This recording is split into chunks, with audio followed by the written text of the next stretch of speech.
G'day guys, how's it going? This is Broadcasting Because, and if you're watching this episode, that means you haven't deserted the series yet, despite that horrendous loss to Richmond in the last episode. They were down the bottom of the ladder. We should have beaten them, but we have to put that behind us as we now head into this home game against Hawthorn. These guys are sitting currently at third on the ladder, so the task gets no easier. The upside of that, however, is that with a win, we will be able to leapfrog them into the top four once again. The only change for the side from that last match against the Tigers is Tena Mzungu dropping out for Jaden Pitt. Now, I'll be honest, losing to Richmond was a massive setback in terms of our season. We'd started off really well, but we had faded away over the last couple of weeks. And coming up against another quality team in Hawthorn, we needed to make it count. Aaron Sandilands, I don't know how many push-in-the-back free kicks he's won in his career, but thankfully he draws one for us there and slots home the first goal with 15 minutes still to play.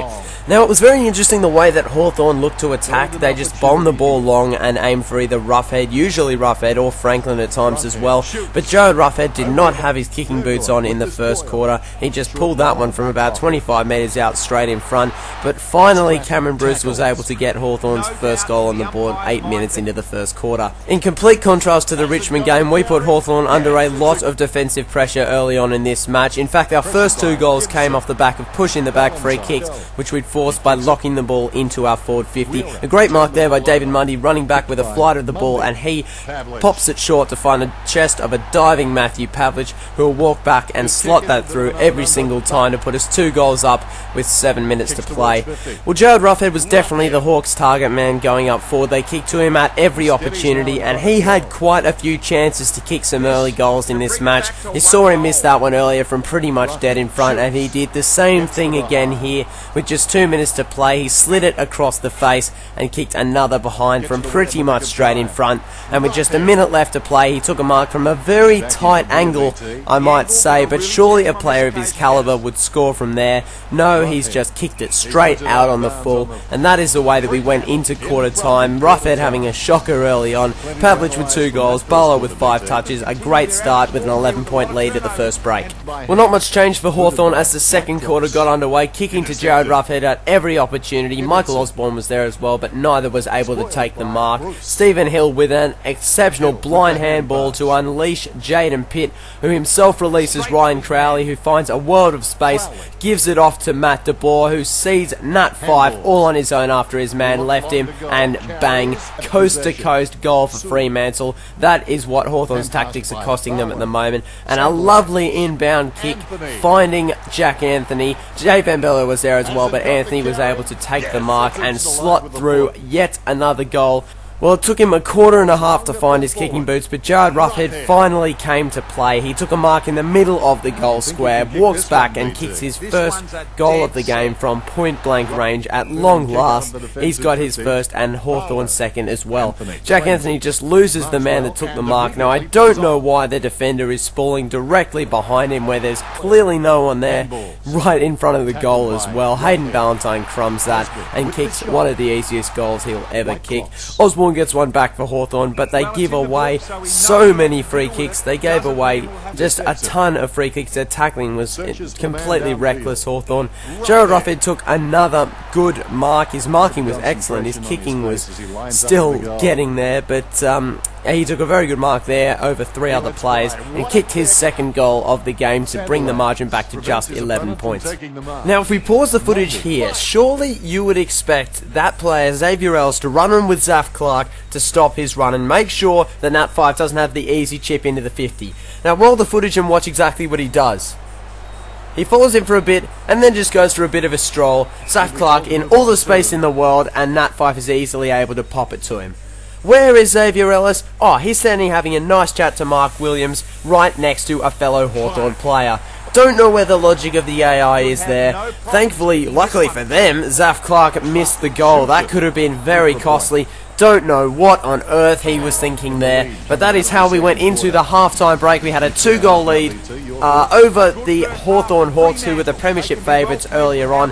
Michael Barlow's had a ton of the ball. He's had 7 possessions. We got a couple of goal kickers as well. Well, you know how much that Richmond loss stung, and we wanted to make sure that we buried Hawthorn. These guys were by far and away the favourites in this match, particularly after that loss to Richmond, and we looked to come out of the second half blasting. We got that early goal in the second half. Gerard Roughhead with the ball in his hands again. You'd expect him to kick that, and that is exactly what he does. He brings Hawthorn back into the game, but we were able to maintain the forward pressure, and have a look at that. It was a very, very audacious effort from Hayden Ballantyne. Unfortunately, unable to creep it in between the big sticks, but unexpected, out of nowhere, we were somehow able to get the goal there off the tap down from Aaron Sandlands to Ryan Crowley, and we just kept extending that margin. Straight from the next bounce, we were able to win the ball with Stephen Hill breaking through the centre, runs towards 50, hands it off to Jack Anthony.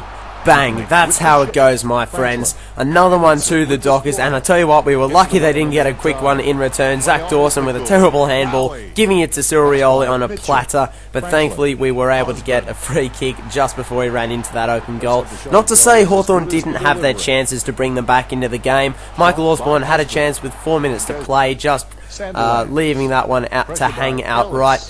And a great handball. Gee, he really shouldn't have handballed that off Aaron Sandlands, but Pavlich kicks the goal anyway, as you would expect. And have a look at this for some ruckage play, and it is Kepler Bradley, the cult hero of Fremantle, who kicks yet another goal, number 11 for Fremantle, to take us into the final quarter at 36 points up over the Hawthorn Hawks. Pav with 3, Jack Anthony with 3, and guess who? Michael Barlow with 12 touches. It can't get much better than that. It's been an awesome performance so far, and in this final quarter we just look to lock the ball in our forward 50 to make sure that we give Hawthorn no chance of revival. Now, Mr. Umpire, I've seen some pretty stupid decisions in my time, but can you please tell me how that is deliberate out of bounds? It was from a kick-in. He kicked the ball in after a behind. It falls over the top, and it's called deliberate out of bounds. Please explain, Mr. Umpire. Aaron Sandlands takes the mark as a result of the free kick, and that is all she wrote. 35-point margin with 10 minutes to play. Hawthorn were just shattered, and by that point, I think that was the turning point of the final quarter. They were done and dusted by this point in Hawthorn. That free kick just completely ruled out any chance of a miraculous comeback. Hayden Ballantyne added another to make it 13 goals, 785 to 5 goals, 434. They did get one final shot on goal through Michael Osborne, who was able to slot through Hawthorn's 6th goal. It wasn't undeserved, but considering the fact that they had so few opportunities in that second half in particular, just targeting Lance Franklin, as you see there, an easy mark for Alex Silvani, and targeting Roughhead as well. It just didn't work. We were able to shut them down very well, and this is probably the scrappiest coast-to-coast play that you've ever seen, but eventually Jaden Pitt is able to get the centering ball, and it's marked, well, it's not even marked, it's spoiled, but it's gathered by Kepler Bradley, and it hits the post.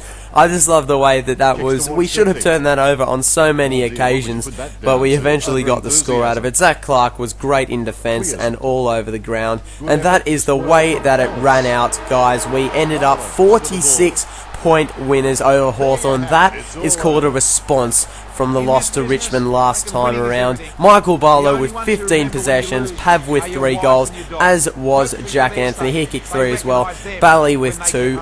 David Mundy and Stephen Hill, they had great games as well. They both rocked up 11 disposals. That was just a superb win over quality opposition, and with that win, as you see there, we are lifted over Hawthorn into the 3rd position on the ladder, with just the Western Bulldogs and St Kilda above us. Just the 4-point gap now between us and first on the ladder, considering percentage as well. We are doing so well in this season at the moment. Well, stellar goals are always difficult to come about in every round, and for this one I just went with good team play. We won the contest in the ruck, and we were able to get it out to Anthony Morabito, who palmed it off to Kepler Bradley, who finished from 40 metres out. I thought that was just good composure and good team play overall. And the man of the match, speaking of ruck contests, I gave to Aaron Sandlands. He was by no means a real standout game, but he was integral in setting up goals, in winning tough balls, and in dominating the ruck. He was all over a quality ruckman like David Hale.